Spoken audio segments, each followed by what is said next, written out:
Hey, what's up peeps? In today's video, we're going to discuss why Cinestyle is a great option if you don't have C-Log Profile available on your Canon EOS camera. More importantly, we're going to look at some footage to compare Cinestyle with other camera profiles to see how Cinestyle improves your footage. Let's get to it.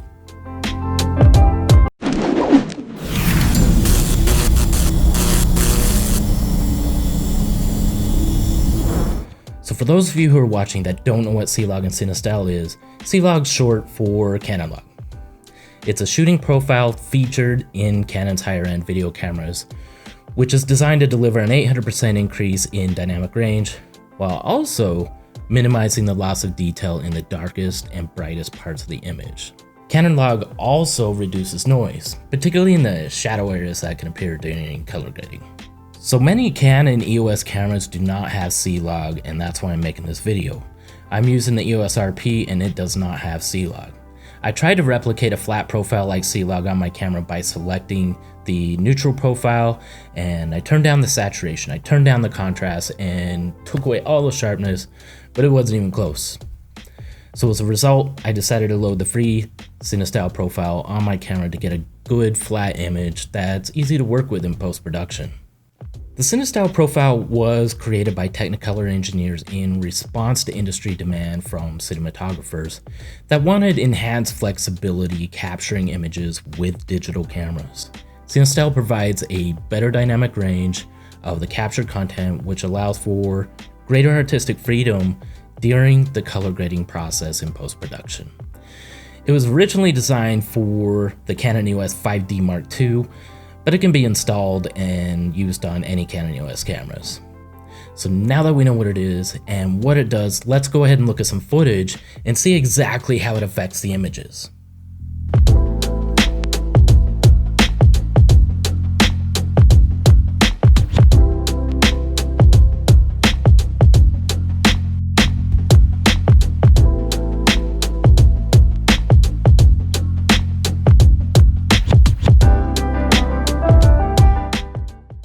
So I shot the same scene using the standard profile, the Prolost Profile, and the Cinestyle Profile.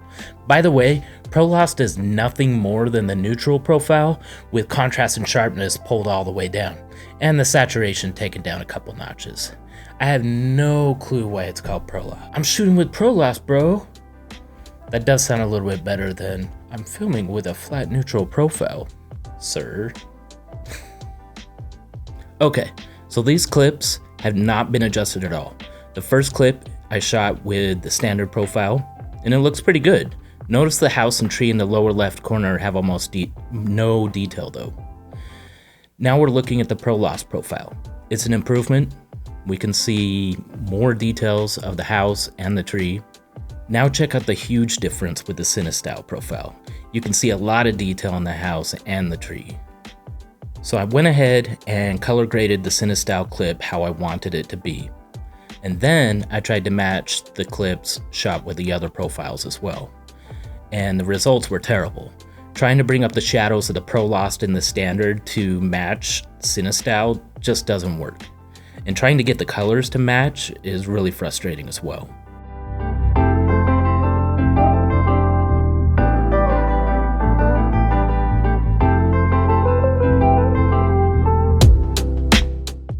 Also, look at the noise in the Prolost Profile compared to Cinestyle. The noise in the Cinestyle shot can actually be corrected. I'm not so sure about the Prolost Profile. And the standard profile isn't even usable, it's way too noisy. So then I decided to go ahead and grade all of the clips independently to make them all look decent. And I found that the standard and the Prolost were much darker in the shadows. I also had less flexibility with colors compared to Cinestyle. I think it's pretty clear what profile is best to use just by what we've seen so far, but I could be really biased. So let's get technical and look at some scopes. This is a Luma wave scope. From left to right, it's showing us the brightness or the luminance in each part of our clip. The top is the brightest and the bottom is the darkest. You can see that the portion that includes the sun shows a big portion of the clip at 100, the brightest point.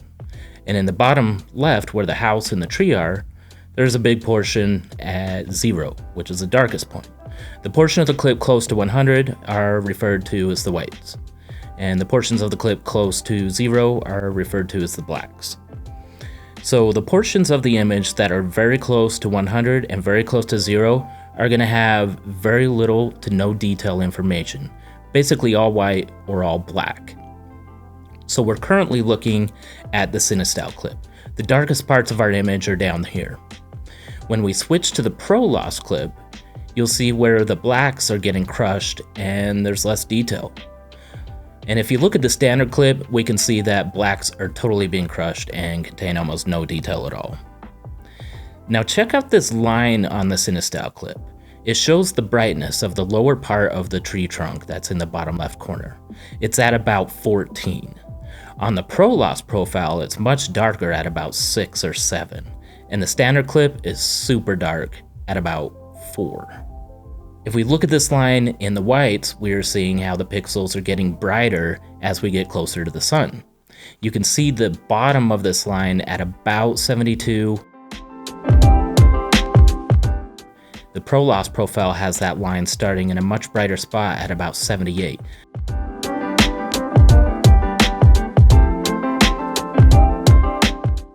The standard profile is way brighter at about 86.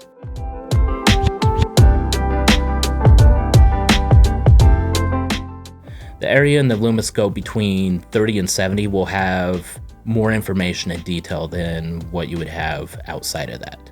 The profile that has more pixels toward the center will be the easier to color grade. Basically, I'm demonstrating that your blacks and your whites are more likely to get crushed and have less detail with the Prolost and the standard profile. So the histogram tells us the same thing, but in a different way, where the Luma curve, or the Luma wave, tells us where our bright and our dark pixels are in a clip. The histogram tells us the total portion of pixels at any given shade between pure black and pure white.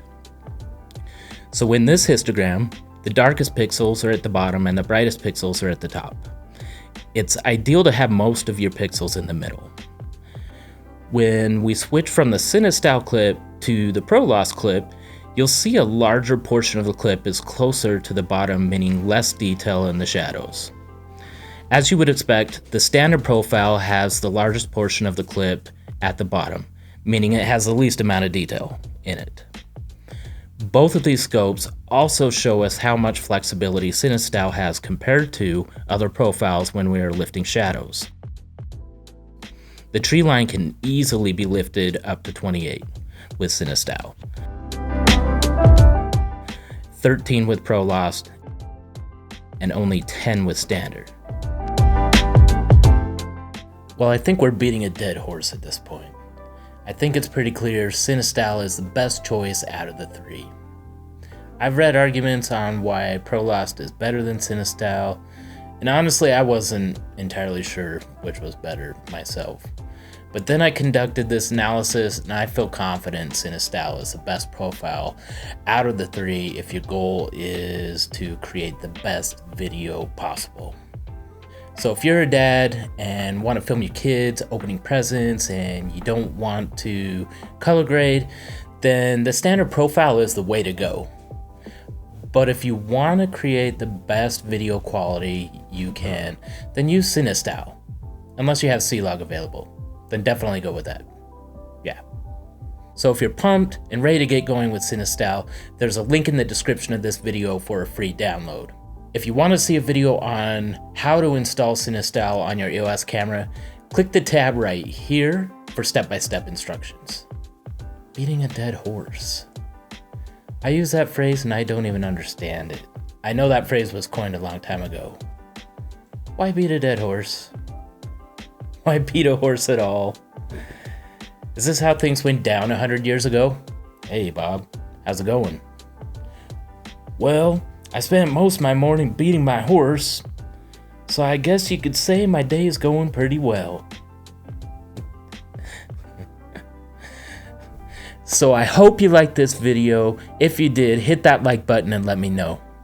And if you want to see more videos like this, be sure to subscribe. And that's it. I'm out.